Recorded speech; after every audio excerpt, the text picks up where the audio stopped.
Praise the Lord. கர்த்தர் நல்லவர், அவர் கிருபை என்றும் உள்ளது. அன்பு தேவனுடைய பிள்ளைகளே, இன்றைக்கு கர்த்தருடைய வார்த்தை உங்களை நோக்கி. ஓசியா 11ஆம் அதிகாரம் 8வது வசனம். நான் உன்னை எப்படி கைவிடுவேன்? ஆமேன். ஆண்டவருடைய வார்த்தை இப்படி சொல்லுகிறது, நான் உன்னை எப்படி கைவிடுவேன் என்ற. ஆனால் நான் கைவிடப்பட்டு தான் இருக்கிறேன், நான் உதவியற்று தான் இருக்கிறேன், நான் வேதனையிலேயே தான் இருக்கிறேன், என் துக்கத்திலேயே நான் ஆழ்ந்து போயிருக்கிறேன், நான் விழுந்த நிலைமையில் இன்னும் விழுந்து கொண்டு தான் இருக்கிறேன், எந்த ஒரு முன்னேற்றமும் இல்லை. இந்த வசனம் சொல்லுகிறது போல அவர் என்னை கைவிடாமல் இருந்திருந்தா நான் இந்த நிலைமைக்குள்ளே தள்ளப்பட்டிருப்பேனா? தேவனுடைய பிள்ளைகளே, கர்த்தர் உங்களோடு கூட இருக்கிறார். அவர் கைவிடாமல் இருக்கிறதுனால தான் நம்ம நிர்மூலமாகலை, நம்ம நிற்கிறோம். எசேக்கியா ராஜாவுடைய பலவீனத்தில் செவறுபுறமாய் திரும்பி அவன் அழுத பொழுது விண்ணப்பத்தை கேட்டார், கண்ணீரை கண்டார். 15 வருடங்களை கூட்டி கொடுத்த என் ஆண்டவர், உங்களுடைய பலவீனமான சூழ்நிலைகளில் என் ஆண்டவர் அற்புதத்தை செய்வார். அவரை நோக்கி பாருங்க, அவரை கூப்பிடுங்க. உங்களுடைய பலவீனங்களிலிருந்து கர்த்தர் உங்களை விடுதலையாக்குவார். நீங்கள் நினைக்கிறீங்க, ஐயோ என்னால் முடியலை, ஆண்டவர் என்னை கைவிட்டுட்டார்னு புலம்பிட்டே கலங்கிட்டே முறுமுறுத்துக்கிட்டே இருக்கிறோம்.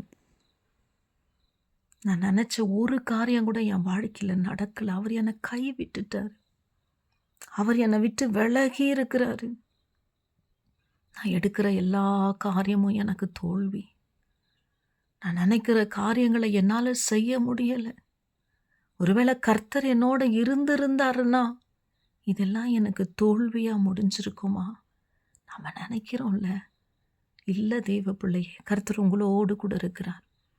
உங்களை எதிர்த்து நிற்கிற அநேக கோலியாத்துகள் உங்களை எதிர்த்து நிற்கலாம், கர்ஜிக்கலாம்.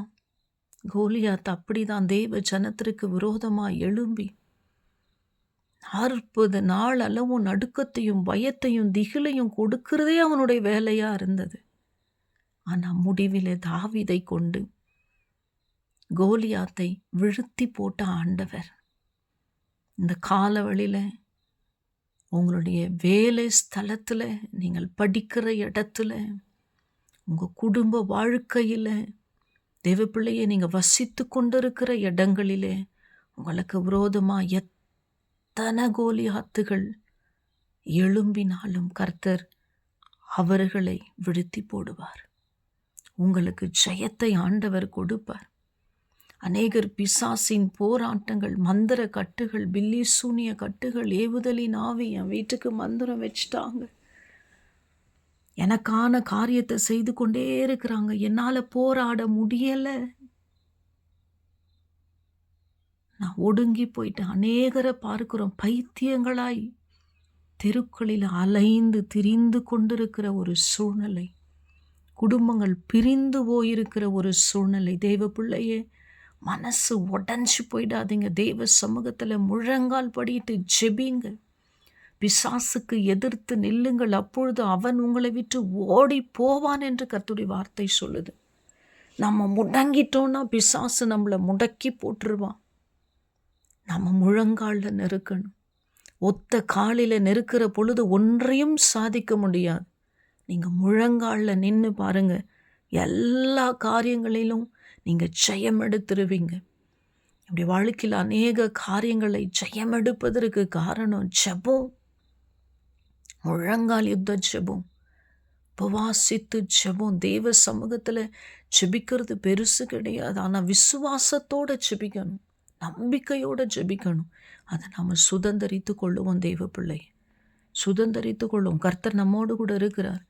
எந்த மந்திர கட்டோ, எந்த பில்லி சூனிய கட்டோ, எந்த போராட்டங்கள் இருந்தாலும் உங்களுடைய வாழ்க்கையில் அது மேற்கொள்ளாது என்பதை நீங்கள் விசுவாசிச்சிட்டிங்கன்னா போதும். அது செத்த கிரியைகளாக மாறி போயிடும்.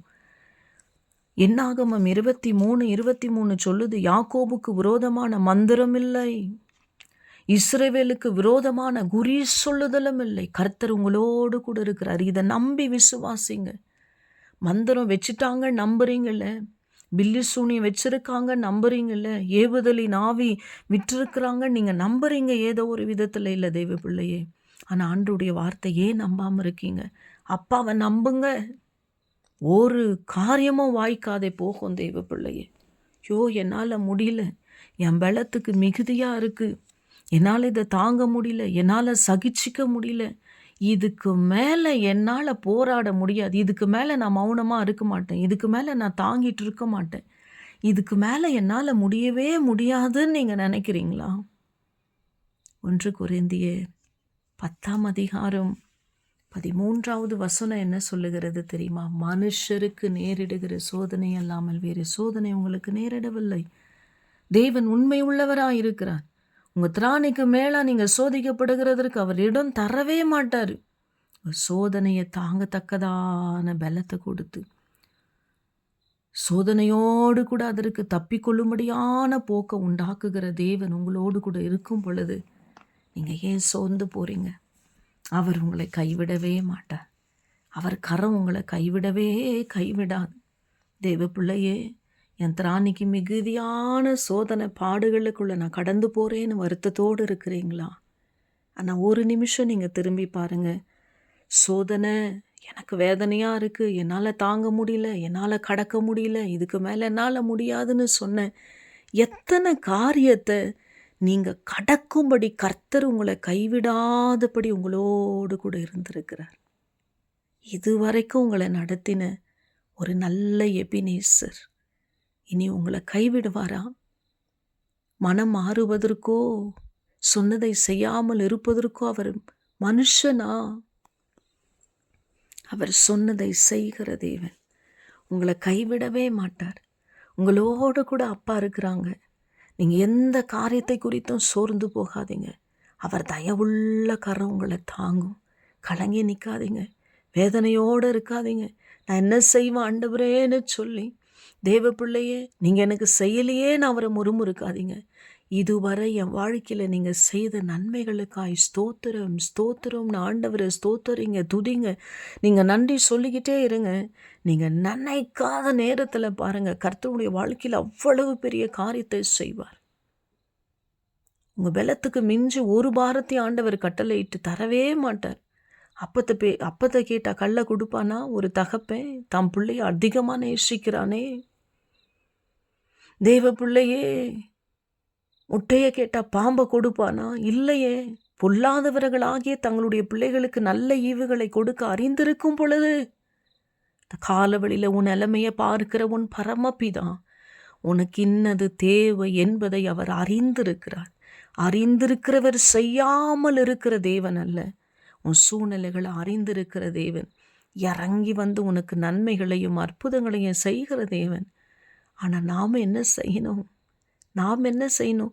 நம்ம படிக்கிறோம், நம்ம படித்து ஒரு பட்டதாரி ஆகி அந்த படிப்புக்கேற்ற வேலை சம்பளம் தானே நமக்கு கிடைக்கிது. அதுபோல தான் நாம் நன்மைகளையும் சத்துருக்களையும் ஜெயிக்கவும் தேவ பிள்ளையை ஒன்றும் நம்மளை மேற்கொள்ளாமல் இருப்பதற்காக இப்படி முறுமுறுத்துட்டு இல்லாமல் முறுமுறுக்கிற நேரங்கள் கர்த்தரை நோக்கி கூப்பிடுங்க. முதலாவது தேவனுடைய ராஜ்யத்தும் அவருடைய நீதியை தேடுங்கள், அப்பொழுது இவைகள் எல்லாம் உங்களுக்கு கூடவே கொடுக்கப்படும். ஆண்டவர் கூடவே கூட்டி கொடுக்கிற தேவனாக இருக்கிறார். அவர் கைவிடுகிற தேவன் அல்ல. மனம் மாறுவதற்கு மனுபுத்திரன் அல்ல. அவர் சொல்லியும் செய்யாதிருப்பாரா? வசனித்தும் நிறைவேற்றாதிருப்பாரா? உங்களுக்கு சொன்னதையெல்லாம் அப்பா இதுவரைக்கும் எவ்வளோ காரியத்தை செய்திருக்கிறாரே, நீங்கள் ஏன் நினைக்காம போகிறீங்க? இந்த கால வழியில் அவர் செய்த, தாவீது சொன்னது போல, கர்த்தர் செய்த சகல உபகாரங்களையும் மறவாதே. ஆமென், அல்லேலூயா. நீங்கள் மறந்து போகாதீங்க. ஆண்டவருடைய வாழ்க்கையில் பெரிய காரியங்கள் இந்த காலவெளியில் செய்ய போகிறார். நீங்கள் இழந்ததை எல்லாம் திருப்பி ஆண்டவர் உங்களுக்கு கொடுத்து உங்களை ஆசீர்வதித்து மகிமைப்படுத்த போகிறார். May God bless you all.